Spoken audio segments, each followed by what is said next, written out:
யார் வஞ்சிக்கப்படுவார்கள்? வசனம் தெரியாதவர்கள் வஞ்சிக்கப்படுவார்கள். One who is ignorant of the word of God is a candidate for deception.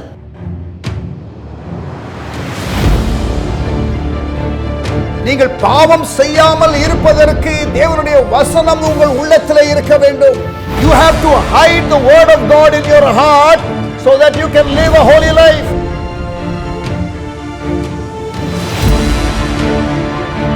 இரவும் பகலும் வசனத்தை தியானிக்கிறவர்கள் செய்வது எல்லாம் வாய்க்கும் என்று வேதம் சொல்லுகிறது. Those who meditate the word day and night, the Bible says they will have success.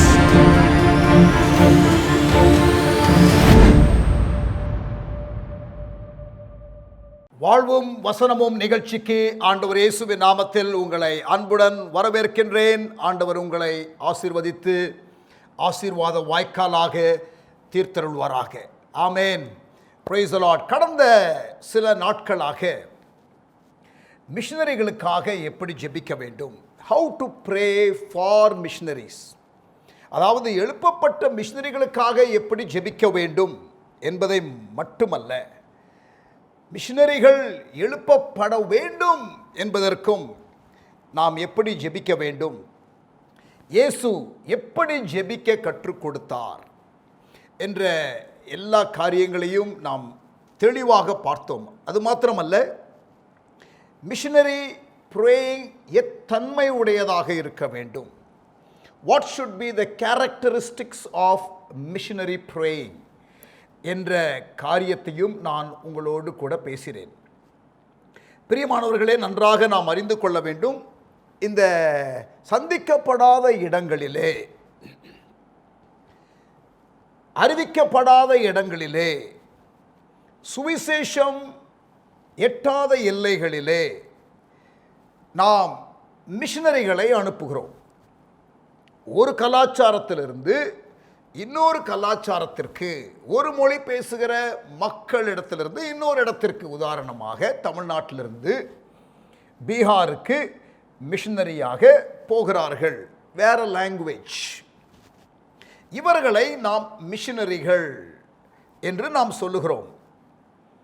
ஆனால் பீகார் மாநிலத்தில், அந்த மண்ணிலேயே, அதாவது பீகார் மக்கள் கூட்டத்திலிருந்து எழும்புகிற ஊழியர்களை நன்றாக கவனியுங்கள். சுதேசி ஊழியர்கள், native church planters, native Christian workers என்று நாம் சொல்லுகிறோம்.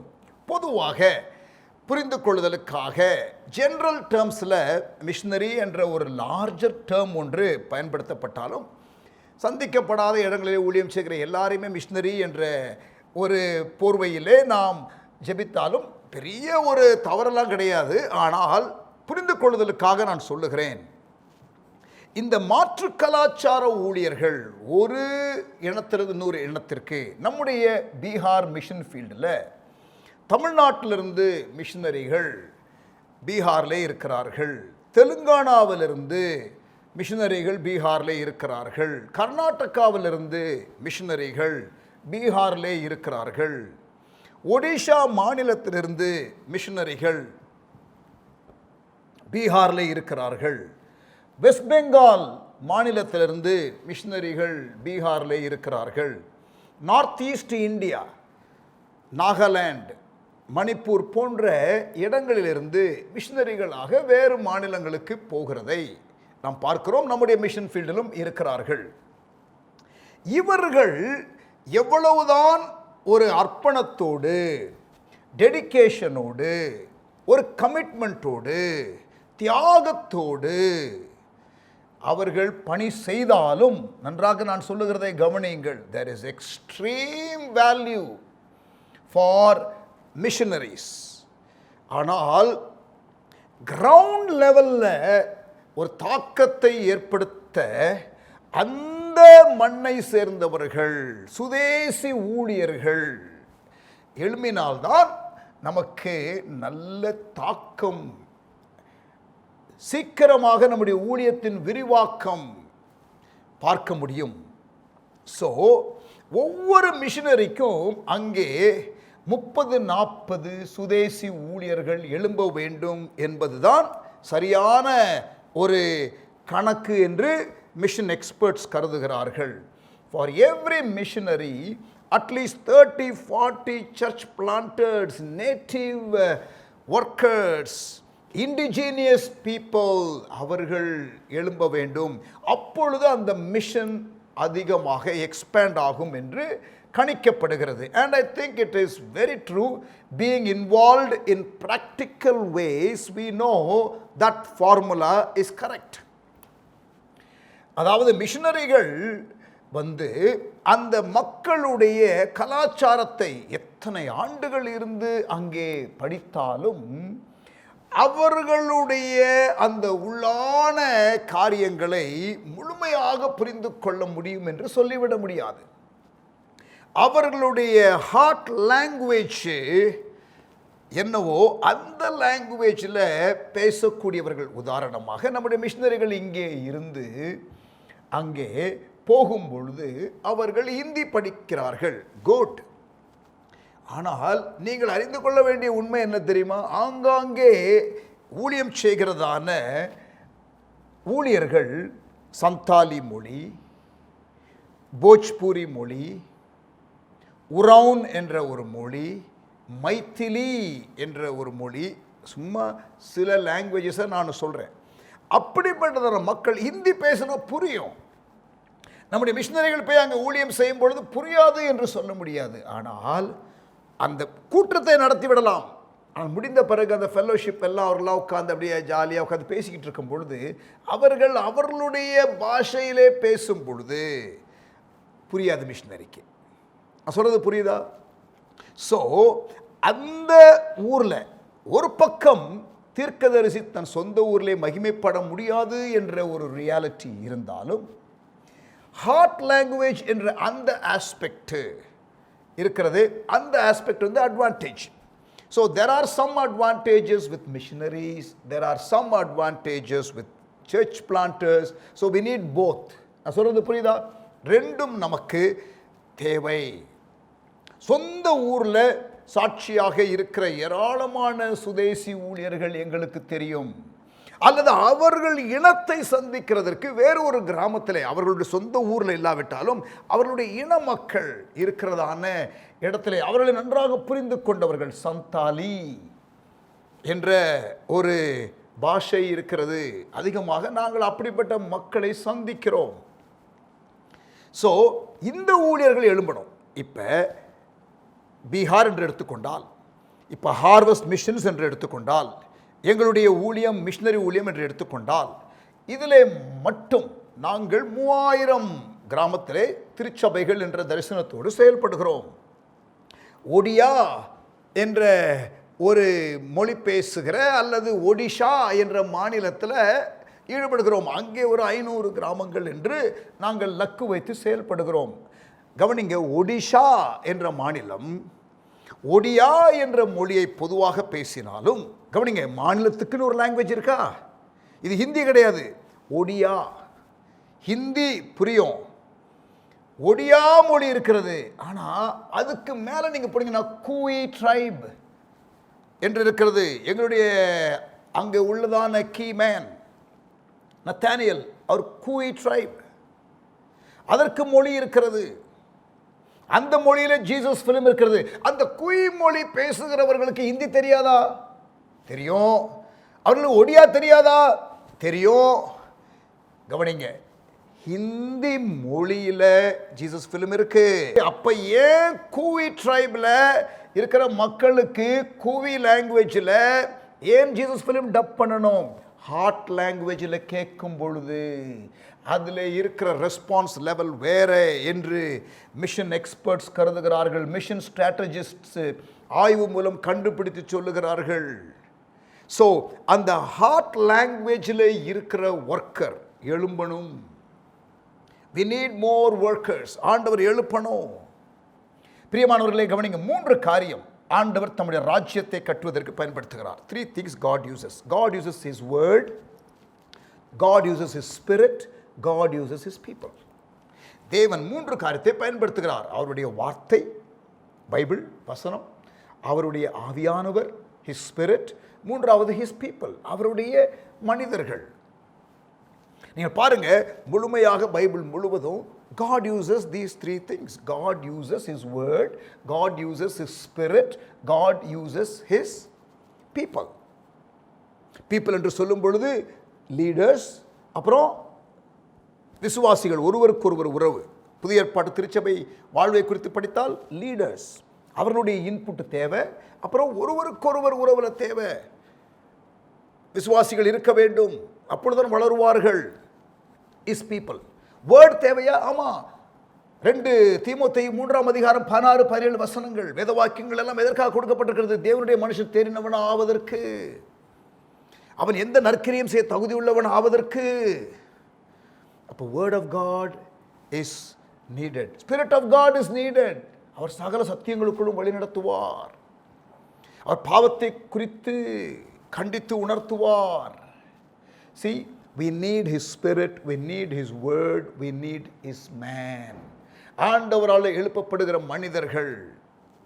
இந்தியாவில் 4 லட்சம் கிராமத்தில் திருச்சபை இல்லை என்பது நமக்கு அடிக்கடி சொல்லப்படுகிறதை நாம் கேட்கிறோம். இந்த அவலநிலை மாறப்போகிறது.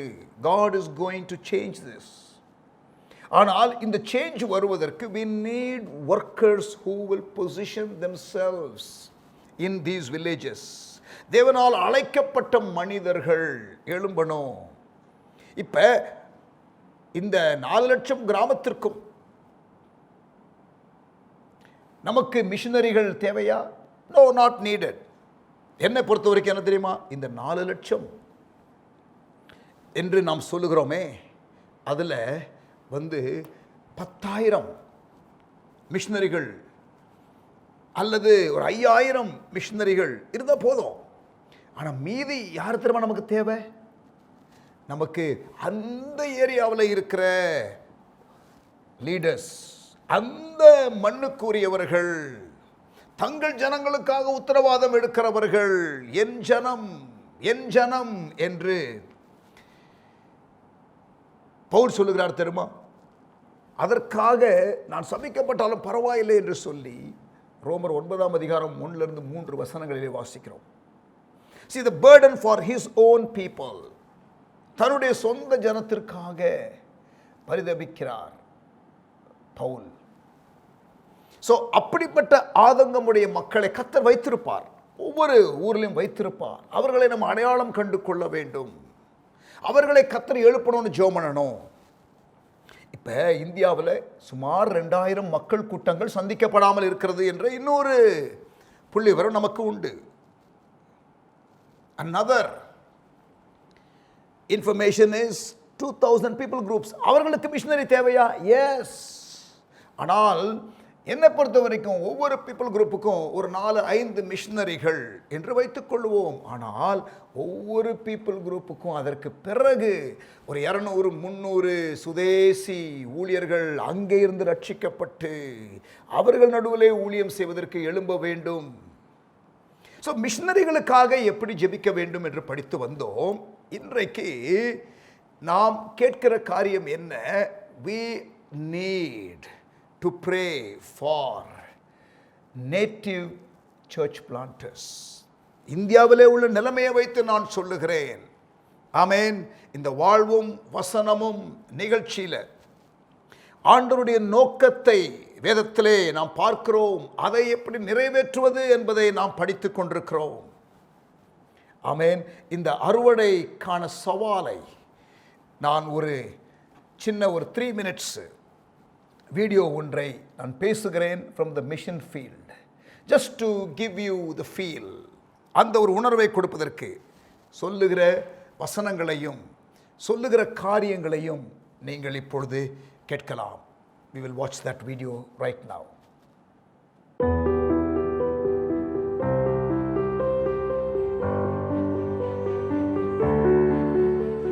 அறுவடை மிகுதி, ஆட்கள் கொஞ்சம். அறுவடைக்கு ஆட்களை எழுப்ப அறுவடையின் எஜமானாகிய தேவனிடத்தில் வேண்டிக் கொள்ளுங்கள் என்று இயேசு சொன்னார். இயேசு திரளான ஜனங்களை கண்ட பொழுது அவர்களை மேய்ப்பனில்லாத ஆடுகளைப் போல பார்த்தார்.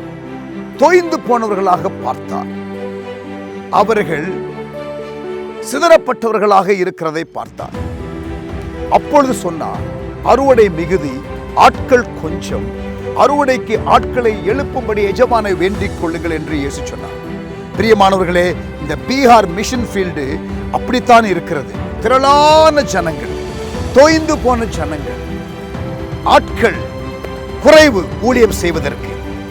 தொய்ந்து போன இந்த ஜனங்கள், சிதறப்பட்ட ஜனங்கள், மேய்ப்பன் இல்லாத ஜனங்கள், 50,000 கிராமங்கள் சுமார் இருக்கிறது பீகார்ல. அதுல 40,000 கிராமத்துல திருச்சபைகள் இல்லை. இயேசுவின் காலத்திலிருந்து இன்றைக்கு வரை எந்த விதமான சுவிசேஷ ஊழியமும் இல்லை. ஆகவே பிரியமானவர்களே, இந்த அன்ரீச்ட் வில்லேஜஸ் தான் நாம குறிவைத்து ஊழியம் செய்கிறோம். 2030க்குள்ள ஹார்வெஸ்ட் மிஷன் மூலமாக நாம் 3000 கிராமத்திலே திருச்சபைகளை ஆரம்பிக்க லக்குகளை நியமித்து செயல்பட்டு கொண்டு வருகிறோம். ஆண்டவர் நமக்கு கிருபை தருவாராக. அறுவடை மிகுதி. பாருங்கள், ஆட்கள் கொஞ்சம், அறுவடைக்கு ஆட்களை எழுப்பும்படி எஜமானை நாம் வேண்டிக் கொள்ளுவோம். உங்களில் யாரையாகிலும் ஆண்டவர் அழைத்தால் நீங்களும் உங்கள் ஜெபத்திற்கு பதிலாக நீங்களே வந்து விடலாம். ஆண்டவர் ஆசீர்வதிப்பாராக. 2030க்குள்ள 3000 கிராமத்துல, சபை இல்லாத கிராமத்துல சபைகளை ஆரம்பிக்க கர்த்தர் நமக்கு உதவி செய்வாராக.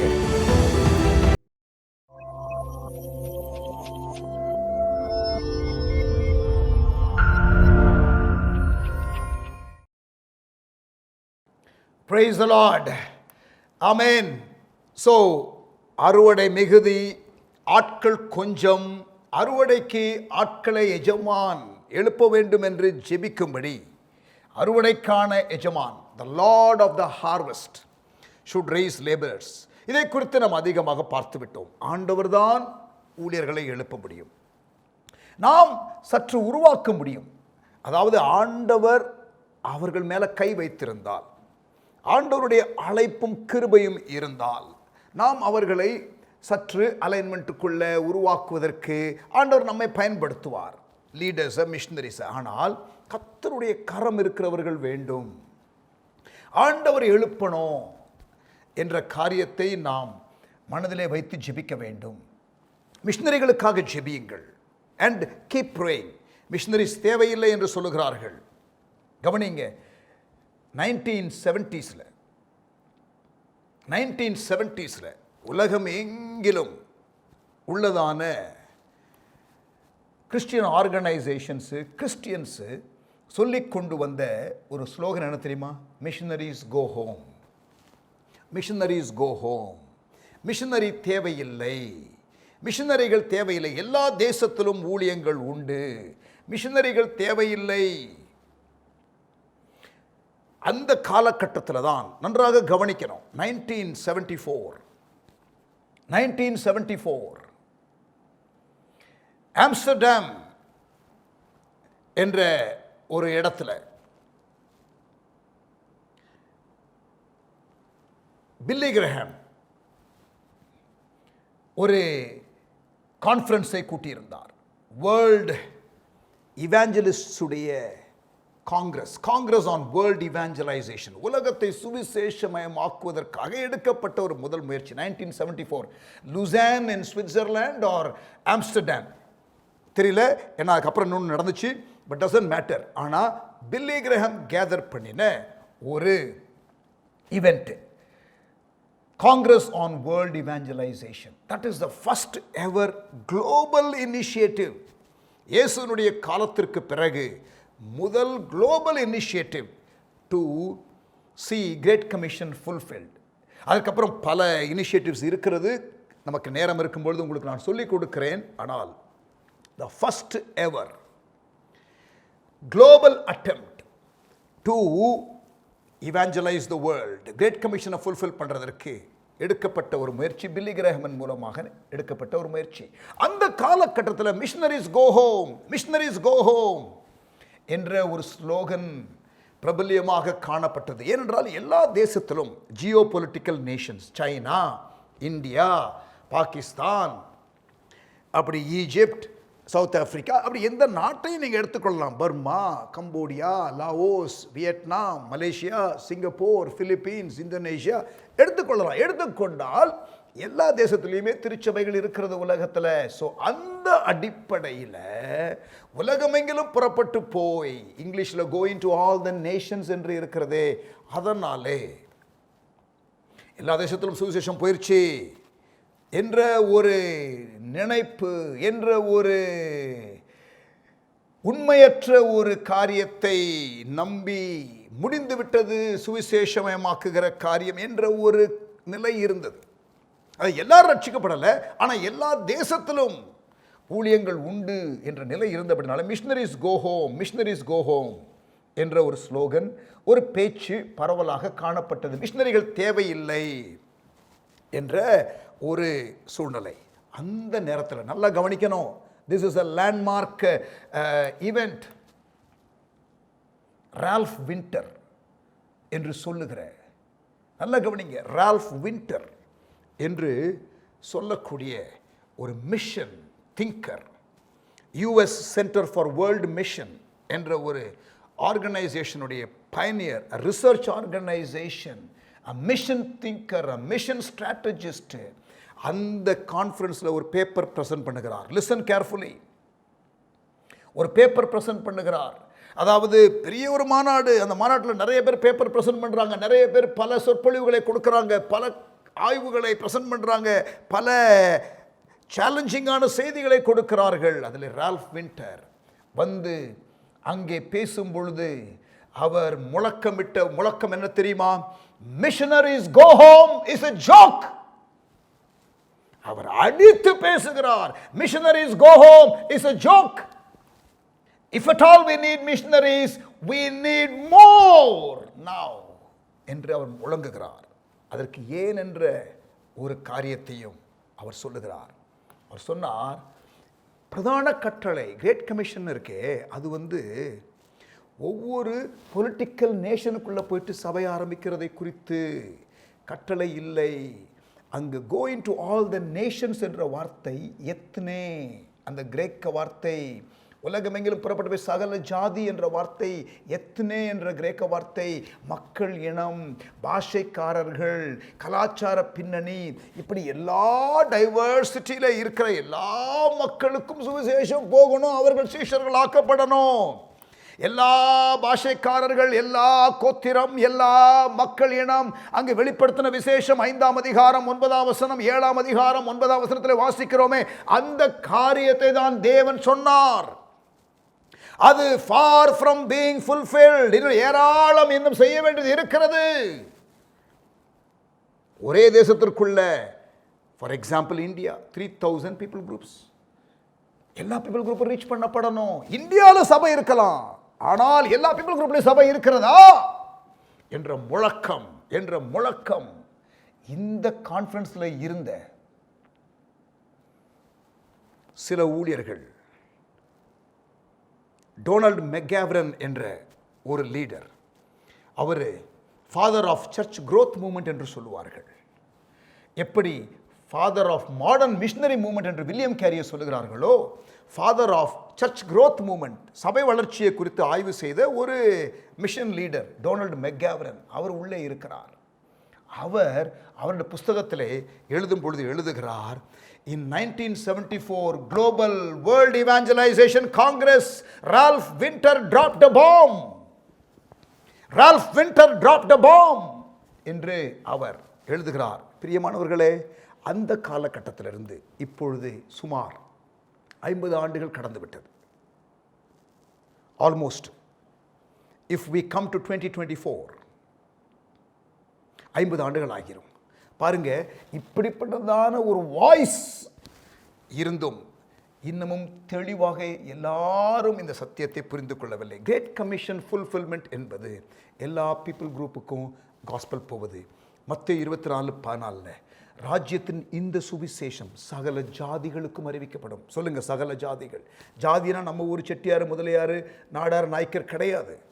அதே மாதிரி இங்கிலீஷில் கோயிங் டு ஆல் த நேஷன்ஸுங்கிறது ஜியோ பொலிட்டிக்கல் நேஷன்ஸும் கிடையாது. It is people group. So we need to go into all the peoples. அந்த பீப்புள்ஸ்குள்ளே போகிறதுக்கு மிஷனரிஸ் தேவை. ஏன்னா அங்கே ஆட்கள் இல்லை. சுவிசேஷம் இன்னொரு கலாச்சாரத்தில் உள்ளே போகணும். ஆனால் that is the starting point. But then God should raise more labourers inside. இருக்கீங்களா? ஆமேன். விண்ணுலகிலிருந்து மண்ணுலகிற்கு இயேசு மிஷனரியாக வந்தார். ஆனால் அந்த மண்ணுலகிலே இருக்கிற 12 பேர் தான் தெரிந்து கொண்டார் தாக்கத்தை ஏற்படுத்துவதற்கு. அப்புறம் ஒரு 70 பேரை தெரிந்து கொண்டார். புரியுதா? அந்த மல்டிப்ளிகேஷன் ப்ராசஸ் மிஷனரிஸ் உள்ளே போகும்பொழுது நடக்கணும். ஸோ சுதேசி ஊழியர்கள் எழும்ப வேண்டும் என்ற காரியத்தை இன்றைக்கு நான் உங்களுக்கு அறிமுகப்படுத்தினேன். நாளை தினத்திலும் இதை குறித்து இன்னும் விரிவாக பேசி நாம் இவர்களுக்காக கொஞ்ச நேரம் ஜெபிக்கவும் போகிறோம். ஜெபித்து முடிக்கலாமா? என்னுடைய நேரம் முடிந்து விட்டது. இன்றைக்கு எபிசோடுக்கு ஜெபித்து முடிக்கலாமா? ஆண்டவரே, வாழ்வும் வசனமும் நிகழ்ச்சியில் தொடர்ந்து நாங்கள் ஆண்டவரே மிஷனரி ஊழியத்தை குறித்து அறிந்து கொள்ளவும், எப்படி ஜெபிக்க வேண்டும் மிஷனரிகளுக்காக என்றும், இன்றைக்கு ஆண்டவரே சுதேசி ஊழியர்களுக்காக எப்படி ஜெபிக்க வேண்டும் என்ற ஆண்டவர் முன்னுரையையும் நாங்கள் கேட்டோம். தொடர்ந்து நாளை தினத்தில் எங்களோடு கூட பேசுவீராக.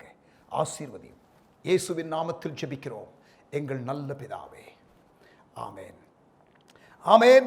God bless you. கர்த்தர் உங்களை ஆசீர்வதிப்பாராக. ஆசீர்வாத வாய்க்காலாக தீர்த்தருள்வாராக. See you tomorrow night.